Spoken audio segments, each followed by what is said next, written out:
Negative page, I'm so excited, I'm very much excited. Why? Because of this outfit that I see here. It really excites me.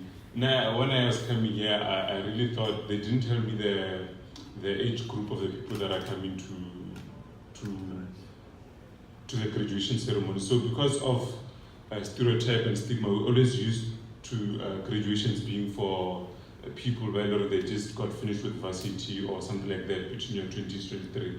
When I came here and I saw them, I was really inspired. And I say to myself, it's never too late to learn. Because there's this thing that's trending right now, especially to the youth of this day, that Mark Zuckerberg, the founder of Facebook, dropped out and today he's a multi-billionaire. Bill Gates, the founder of Microsoft, didn't finish school and today he's a billionaire. Steve Jobs, they're busy naming all these multi-millionaire successful people that they don't have an education, But what they don't mention is that, or what they don't look at is that at this day and time, we've got very great opportunities to go learn. So there is no excuse for any of us as youth to not be educated. So can we please just give a round of applause to our graduates and honor them? I'm someone that always also a victim of having that mindset that to make money you don't have to go to school, to become a millionaire you don't have to go to school and all that. Yes, that's true, to make money you don't have to go to school, but if there's so much opportunity to be educated and invest in yourself, why not? So I think if we can just keep on sharing this message to our modern youth, and it's also up to us, what we say to them. And as much as there are people that have made it in our very own society without education, but let us realize that we live in a very different era. So this was actually not part of my speech. Today I'll be going into my speech just now. I just want to thank the Pioneer Skills Development Institute for the invite. I'm very much greatly honored to be here today. So I am not here to entertain you. I will be here to impart to you words that will impact your life forever. But it's all up to each and every one of you whether you'll translate these words from mere words into a reality, or it will just be another speech in your life. Now, to our graduates, to be informed is to be transformed. And to be transformed is to be renewed. But to be uninformed is to be deformed. So we are very much proud of you today because you have just been informed. And every information leads to transformation. There is no transformation in life that is not directly traceable to certain information that was received.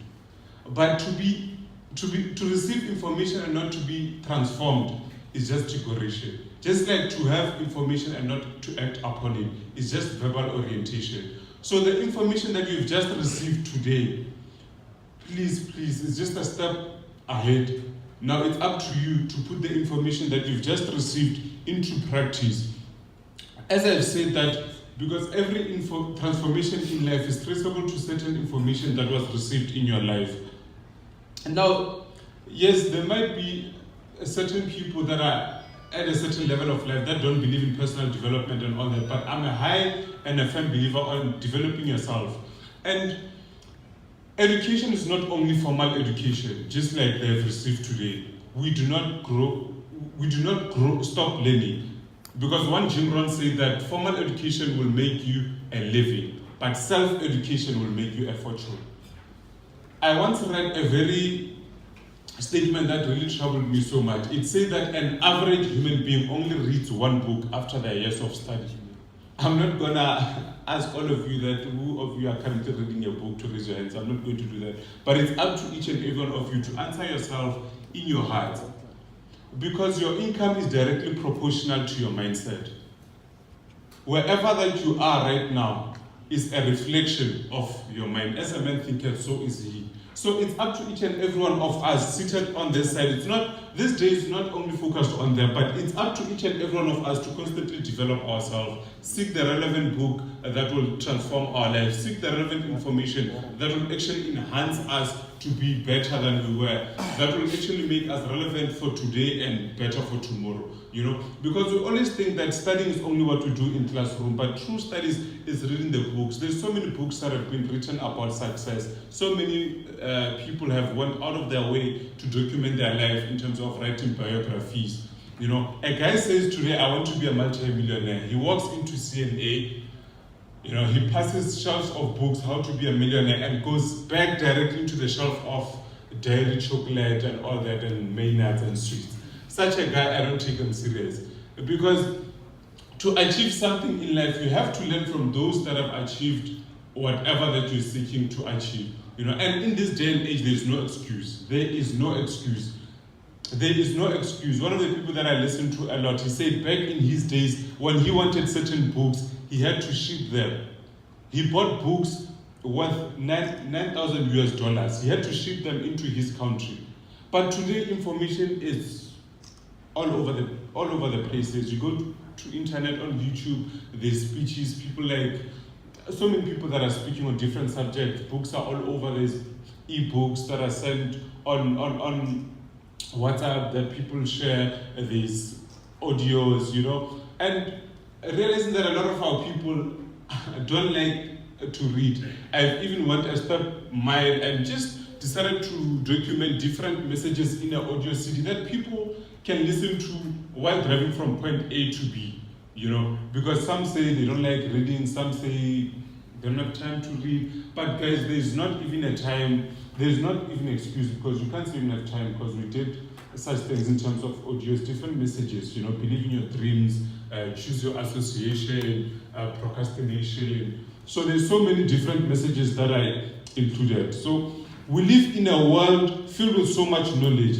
I mean, there's so much knowledge in this day and time, but as I said that, if you don't act upon the knowledge that you were received, it's just decoration. So information without action is decoration, because there's a notion that says knowledge is power. However, I would like to say that applied knowledge is power. As much as they say knowledge is power, but if you don't apply it, it's not power. Because if knowledge was power, we've got so much knowledge. In almost each and every board you get, in almost each and every corner you get boards filled with condomizing, avoid HIV and AIDS from our Department of Health. But if there's so much knowledge about condomizing and abstinence and all that, why is it that Africa will remain at such a high statistics of HIV and AIDS? So in other words, what I'm trying to say is that knowledge is not power. Because if knowledge was power, when you open a packet of cigarettes, it's written on the box that smoking causes lung diseases, tuberculosis. On alcohol, they wrote the alcohol causes kidney problems. But still we consume. And I'm not talking on a practical, on a theological aspect. I'm talking on a practical aspect because I used to smoke, I used to drink. So if knowledge was power, you'd read a box of cigarette and understand that this thing is not good for my health. So what I'm trying to emphasize is that we need to apply what we've learned. A book on the shelf is not good for nothing, because Mark Twain said that a man that cannot read and a man that does not read have no difference. So you have no advantage if you can read and then you don't read over a person that's blind. Actually, Helen Keller said it best. She said that the worst tragedy is not to be blind, but it's to have sight and no vision. So most of us consume very much a lot of information, but we don't put it to practice. So what I'm trying to emphasize is that we need to put to practice what we've learned at Pioneer Skills Development Institute. As adults, we need to put to practice what we've read, what we've studied along the way, you know. And the great word says that study to show thyself approved before men. That's the only way to go. You cannot grow unless you grow yourself. Your income cannot grow beyond you. That's just the way it is. And a certification is a good thing, but a certificate does not guarantee success. Certification is not leadership. Because there's so many people that have certificates, but then they don't study beyond their certificate. So study to show themselves approved means that don't stop learning. Learning is an ongoing process. As the latter speaker has said, that to read is to lead. Readers are leaders. That's just the way it is.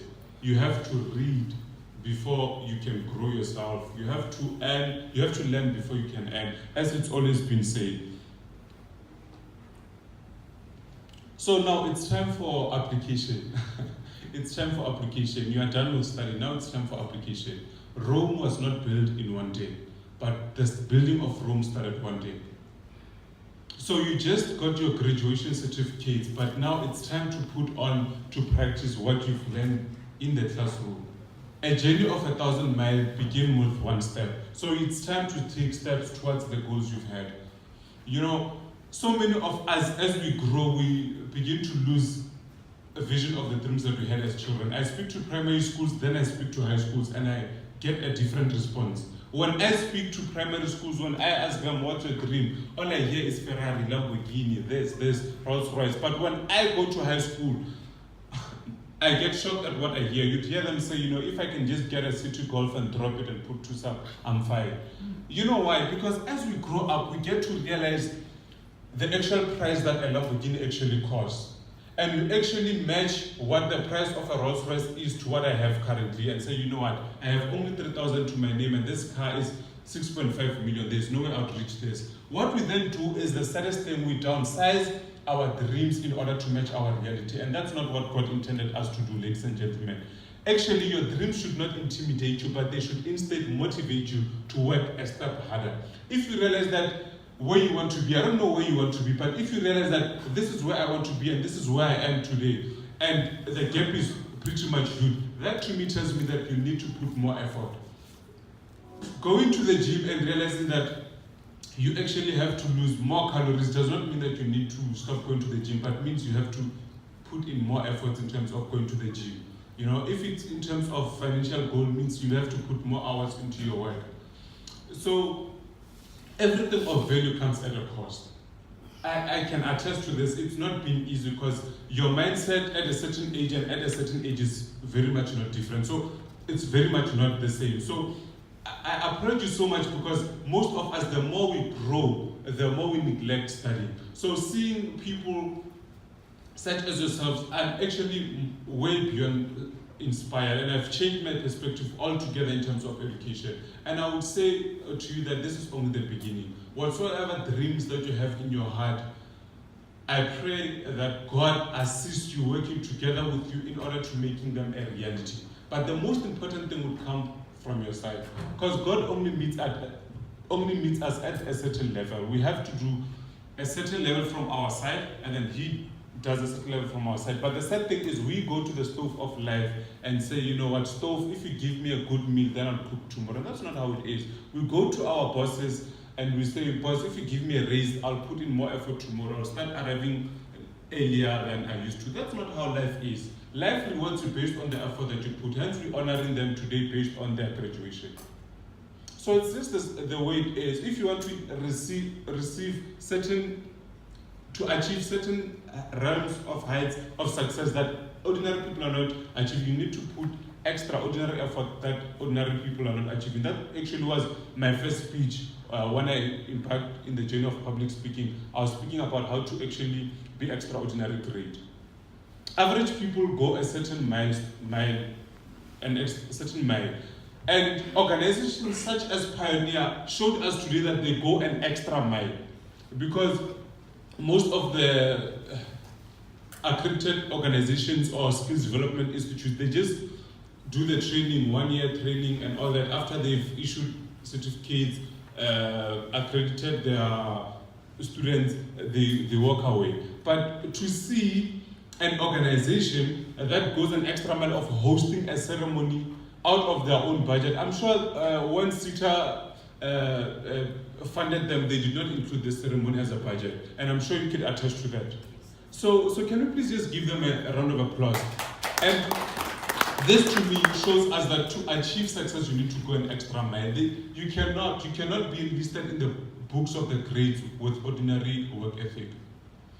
One of my favorite books says that in the book of Ecclesiastes 9:11 that Whatsoever thy hands find to do, do it with excellence, for there is no working in the realm of the dead or the grave where you are going. So in other words, if you want to achieve greatness, you need to go an extra mile. Most of us, we admire great people, but if we were to actually see what those people go through, the work ethic, the work hour that they put in, would actually say, you know what, I'm fine where I am. Because nothing of value comes at a price. I'll always repeat this. Nothing of value comes at a price. Real valuable things are very much costly. Sacrifice is required. And I'm very much grateful that you made the sacrifice, but it's only the beginning. And one of the greatest tragedies that I've realized is that your greatest enemy of your next progress can be your previous success. I'll repeat that. Your great or worst enemy of your progress can be your past success. What do I mean by this? Today we are awarding you certificates and all that. I've seen people today that still brag about the achievements of 1977, 1911, today. In other words, that's why I'm so cautious of compliments, congratulations, and awards and all that, trophies and all that. Because that to most people can say, make you feel like you've arrived. You've not arrived. A certificate, yes, it's a milestone, but you've not arrived. So don't let your current progress or current achievements make you stop looking at the higher picture that you've always had. You need to have a new testimony every time you see you. You can't be telling me about how you awarded the best soccer player in primary school at the age of 55. That's totally not acceptable. So we need to always achieve for new heights. This is just the beginning.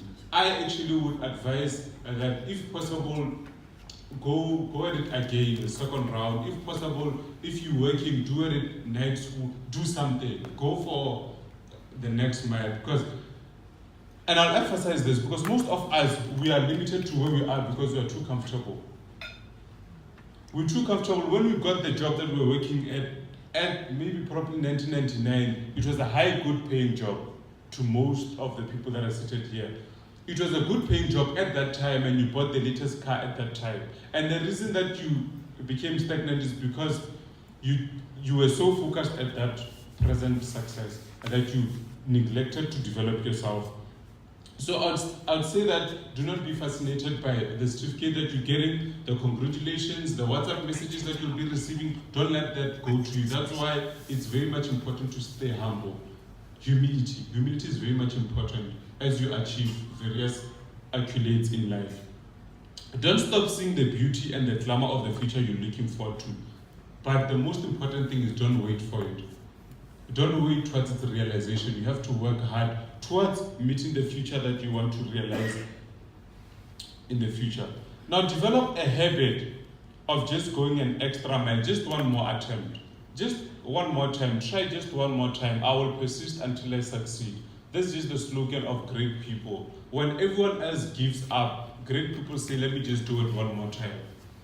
I'm sure there are people, as they've said, at other schools, municipalities, there were people that dropped out, but I love this Sukukuni district because no one dropped out. So can we just give them a round of applause because, you know, it's so easy to drop out. It's the easiest thing that one can ever do. Now, in conclusion, I'll just want to say this, and please just listen to me very carefully as I say this. You are created for exploits. Each and every one of us here were created by God for exploits. No one was designed to be an ordinary being. Each and every one of us was created to have dominion. You were not born to just live an ordinary life, pay your bills, live, and then die. You were created to be listed amongst the greats of the time. Each and every one of us, each and every one of you were actually created by God to leave footprints, marks on the sand of time. But unfortunately, most of us don't do anything with our lives. We only find ourselves leaving our paths at the sand of time, which is actually a great and a sad tragedy that most of us find ourselves facing. Outstanding success and extraordinary accomplishments comes at a very costly price. I urge you, which is what most people focus on, just making a living. Can we just move away from that? I know you've got your certificates and we all want to make money, we just want to make ends meet, but can this not be about just making a living. Life is not just making a means of livelihood, but it's about making others live. Life goes beyond just making an income, it's about making an impact. So each and every one of you, as you'll be getting new jobs, starting your own companies, wherever field that you'll be embarking on, please let us remove the focus on only focusing on ourselves and realize on how we'll make the world better. Actually, success comes to the people that add value to their lifetime, to their community, and to fellow humanity. Success comes to people that focus on adding value to other people's lives. Pioneer Institute, I'm sure it was not founded on the sole purpose of making money, but it was about how can we add value to the lives of Black people in terms of skills development, training, and equipping them for the marketplace and to become better, to become more employable.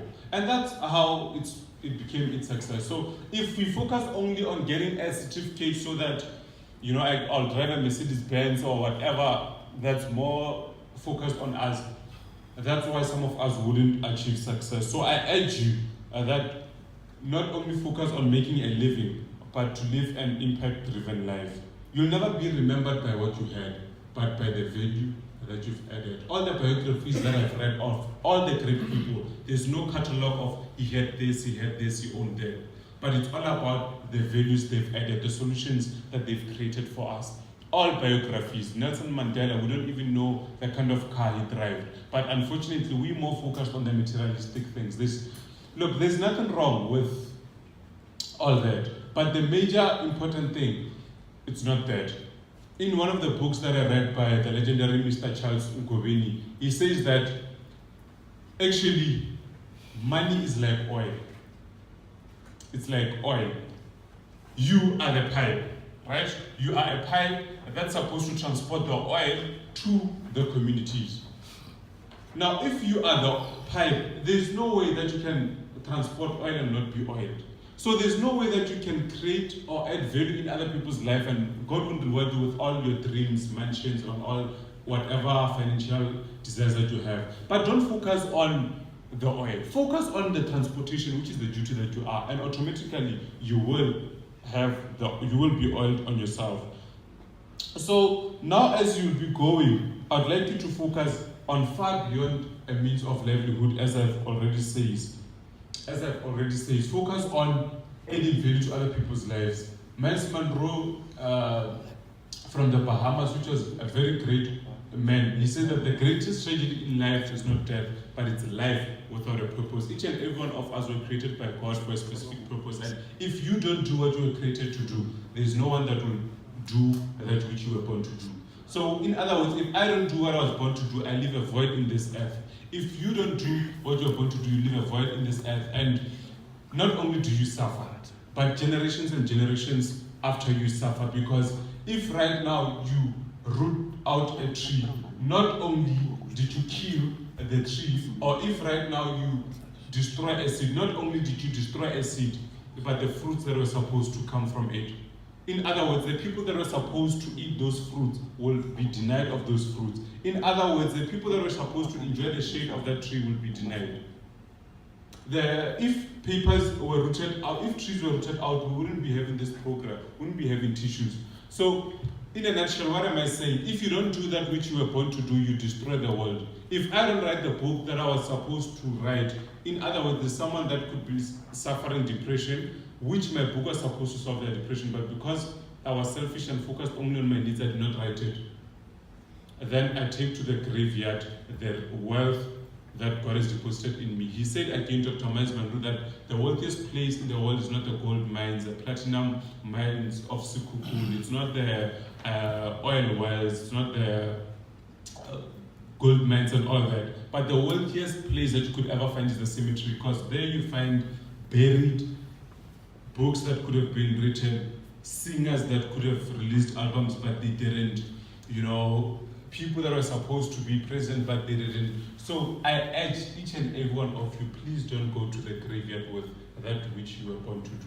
Each and every one of us, we've got a specific gift, specific assignments, specific talents that go far beyond certificate. A certificate is not a guarantee to success. Your success lies in your gift. You go to school only to refine and to polish the gift that is already in you. Now, in conclusion, here I see a great army of women and men of impact. In this room, I see a great army of individuals that will make an impact, and that goes to all of us. The founder of KFC started KFC when he was 65. So, Mami, you are also included. Kofi, all of us, Daddy, you are also included in this. So I see in this room a generation of impact-driven people that will add value to South Africa, that will add value to Africa, that will make Africa a better place. And not only Africa, because we're not limited. I see global citizens in this room. Thank you so very much. Thank you. Thank you, my author. While we are still there as the institute, we are saying thank you. Thank you very much, Victor.